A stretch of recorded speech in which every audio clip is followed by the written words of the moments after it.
जी carbon क्रेडिटची जी काही बाजारपेठ आहे त्याचं मूल्यांकन साधारणतः $50 बिलियन. $100चा $1 जर पकडला तर 50 बिलियनची किती होतात तुम्ही करा. तर मायक्रोसॉफ्टला साधारणतः 55 लाख क्रेडिट वर्षाला लागतात. आता तुमच्याकडे 1 लाख आहे तर डायरेक्ट मायक्रोसॉफ्ट म्हणणार त्या 1 लाख. खरं कार्बन क्रेडिट मधलं दिव्य इथून चालू होतं. तुमचं प्रोजेक्ट रजिस्ट्रीमध्ये आहे म्हणून तुमचे क्रेडिट कोणी विकत घेणार नाही. तुम्हाला तुमची स्टोरी विकावी लागेल.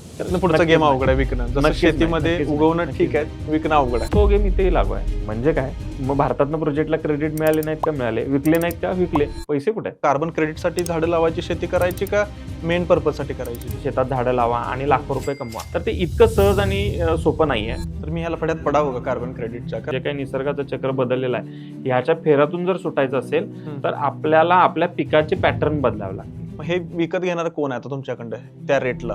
12 करोड तुम्ही त्याचं कसं करणार?